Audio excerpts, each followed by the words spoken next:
असली south Indian temple style संभार घरे ज बनावो। आओ साउथ इंडियन संभार एक बार बनावशो तो होटलना संभारने पण भूली जशो। तो आ रेसिपीने जोवा माटे छेक सुधी विडियोमां जोडाયેલા।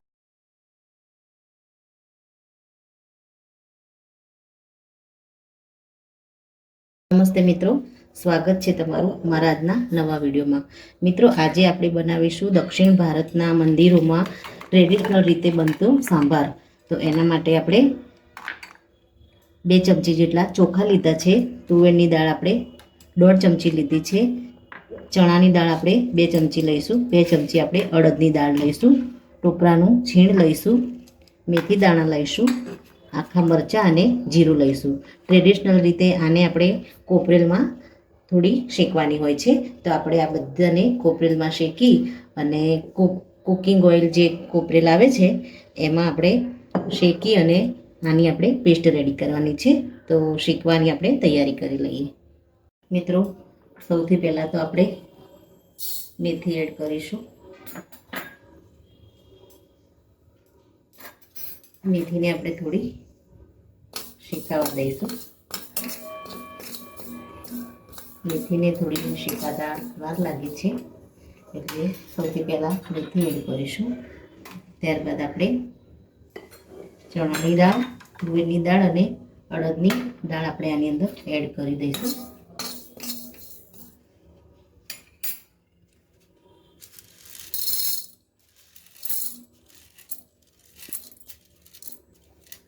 ગેસને આપણે એકદમ ધીમો રાખીશું જેથી દાળ છે એ બળી ન જાય।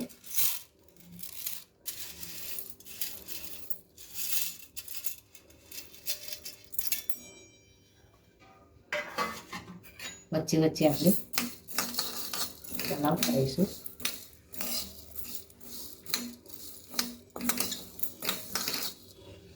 હવે આપણે જીરું અને મરચાં જે લીધા છે એને આપણે આની અંદર એડ કરી દઈશું। તમારે મોળા જાડા મરચાંનો ઉપયોગ આમાં કરવો હોય તો કરી શકો છો। ડંઠલ આપણે કાઢી અને મરચાંને એડ કરીશું। બધી જ વસ્તુને સારી રીતે આપણે શેકાવા દઈશું। હવે આપણે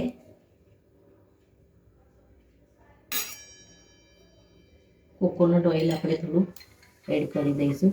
તમારે આમાં ઘી, દેશી ઘીનો ઉપયોગ કરવો હોય તો તમે કરી શકો છો।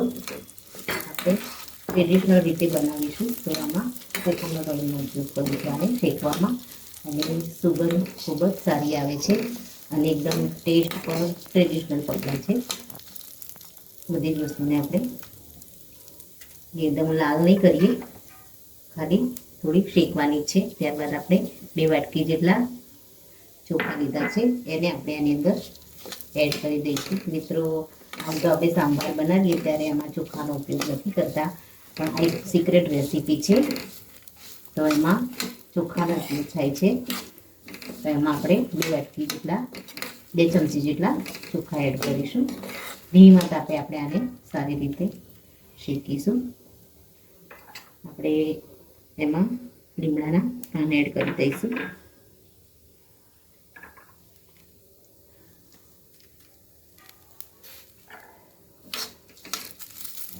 બધી જ વસ્તુને આપણે સરસ એવી ધીમા તાપે શેકવાની છે।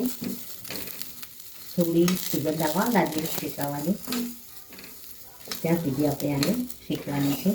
તમારી પાસે આખા ધાણા હોય તો એને પણ તમારે 2 ચમચી જેટલા લઈ લેવાના। આપણી પાસે ધાણા પાવડર છે તો આપણે ધાણા પાવડરની લાસ્ટમાં ગેસ બંધ કરી અને પછી એડ કરીશું। બધી જ વસ્તુ શેકાઈ રહી છે। હવે આપણે આમાં ટોપરાને છીણીને લીધું છું એને આપણે 2 ચમચી જેટલું એડ કરી દઈશું।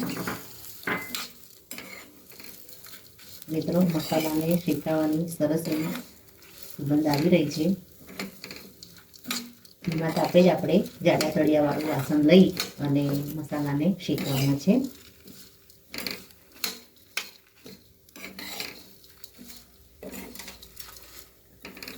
તમે જોઈ શકો છો બધા જ મસાલા સરસ એવા શેકાઈ ગયા છે. ગેસને હવે આપણે બંધ કરી દઈશું અને લાસ્ટમાં આપણે ધાણા પાવડર એડ કરી દઈશું 2 ચમચી જેટલો.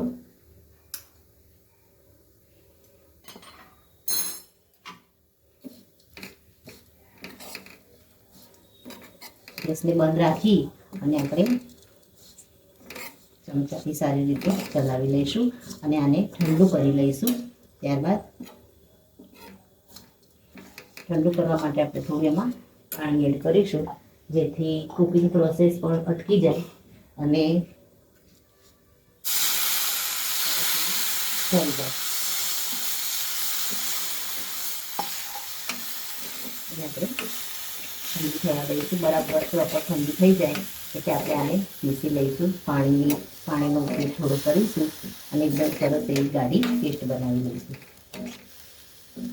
મિત્રો, મસાલા આપણે જે પેસ્ટ બનાવવાની છે એ ઠંડા થાય ત્યાં સુધી આપણે દાળને બોઇલ કરી લઈશું. તો અહીંયા મેં 1 વાટકી જેટલી તુવેરની દાળ 2 થી 3 પાણીથી ધોઈ અને લીધી છે. એમાં દાળ ડૂબે એટલું પાણી એડ કરી દેવાનું. આપણે એમાં થોડી હળદર એડ કરી દઈશું અને મીઠું આપણે ટેસ્ટ મુજબ એડ કરી દઈશું અને દાળને સરસ એવી 3 થી 4 સીટી આવે ત્યાં સુધી આપણે બોઇલ કરી લઈએ. મિત્રો, પેસ્ટ આપણે રેડી કરી દીધી છે. આપણે એક વાસણમાં જરૂર પૂરતું આપણે પાણી લઈ લઈશું. ગેસને આપણે ઓન કરી દઈશું. પાણીમાં આપણે સૌથી પહેલા તો મીઠું એડ કરી દઈશું.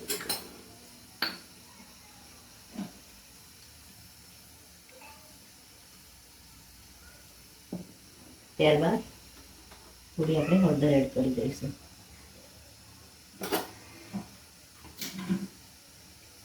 ત્યારબાદ આપણે એમાં વેજીટેબલ્સ એડ કરવાના છે.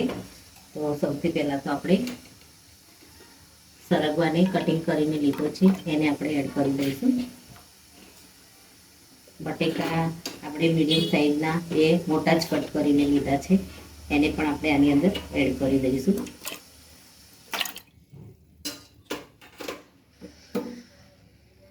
ત્યારબાદ એક આપણે રીંગણ લઈશું, એને પણ આપણે આની અંદર મોટા મોટું કટ કરી અને એડ કરી દઈશું.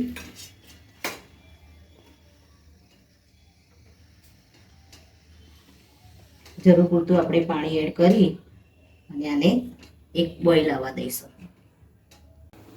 મિત્રો, આપણે ચેક કરી લઈએ. સરસ એવો પાણીમાં ભૂરો આવી ગયો છે અને શાકભાજી પણ અંદર પાકવા લાગ્યા છે. હવે આપણે જે પેસ્ટ રેડી કરી છે પેસ્ટને આપણે એની અંદર એડ કરી દઈશું.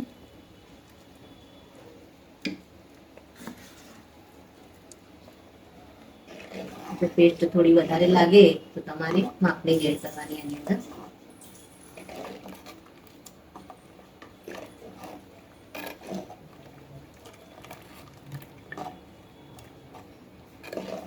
બરાબર સારી રીતે પેસ્ટને પાણીમાં આપણે ભેળવી લઈશું.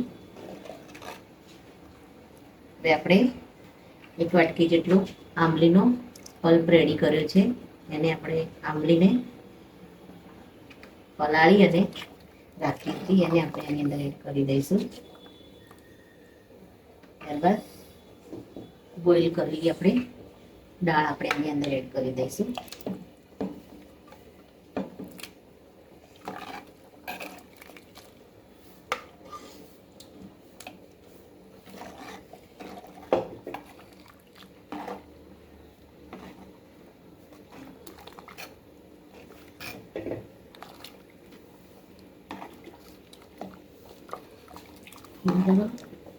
મિત્રો, દાળને આપણે સારી રીતે ઉકળવા દઈશું.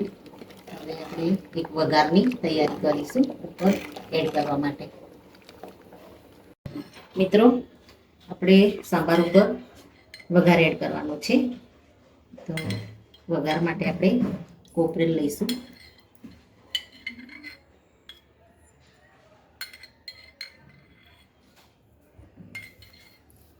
કુકિંગ કોકોનટ ઓઇલ લઈશું આપણે.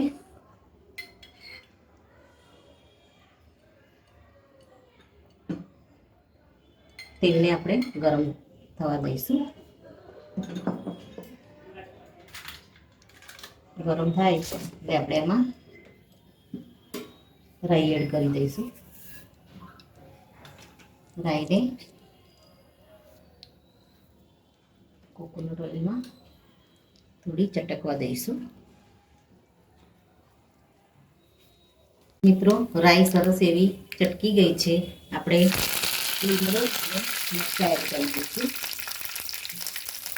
સૂકા મરચાં આપણે 3 થી 4 લીધા છે અને મીઠી લીમડીના પાન એડ કરીશું. ત્યારબાદ આપણે લાલ મરચું એડ કરી દઈશું. મિત્રો, આપણે હવે ગેસને બંધ કર્યા હિંગ એડ કરી દઈશું અને એમાં આપણે મરચું એડ કરી દઈશું. કાશ્મીરી લાલ મરચું આપણે લઈશું. વઘારને આપણે દાળ ઉપર એડ કરી દઈશું. મિત્રો, આપણે વઘારને સંભારમાં એડ કરી દઈશું. હવે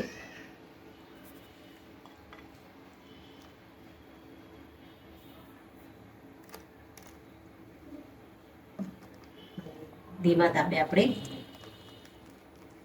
સંભારને થવા દઈશું. મિત્રો, ટ્રેડિશનલ રીતે સંભાર બની અને રેડી થઈ ગયો છે. પછી આપણે થોડી કોથમીર એડ કરી દઈશું. મિત્રો, તમે જો આખો વિડીયો જોયો હશે તો તમને ખ્યાલ આવી જ જશે કે આ સાંભારમાં ક્યાંય આપણે લસણ કે ડુંગળીનો ઉપયોગ કર્યો નથી. તો દક્ષિણ ભારતના જે મંદિરોમાં સાંભાર બનાવવામાં આવે છે એ ટ્રેડિશનલ રીતે આ રીતે જ બનાવવામાં આવે છે. તો મિત્રો, સાંભાર રેડી થઈ ગયો છે. આને આપણે રાઈસ સાથે પીરસવામાં આવે છે. તો મિત્રો, આપણે આને સર્વ કરી લઈએ. મિત્રો, રેડી છે ટ્રેડિશનલ રીતે બનતો સાંભાર. તમે પણ આ રીતે ઘરે જરૂરથી બનાવો. આને આપણે ઘી નાખી અને રાઈસને વઘારેલા રાઈસ સાથે આપણે સર્વ કરીએ છીએ. મિત્રો, આ સાથે મારો વિડીયો પૂરો થાય છે.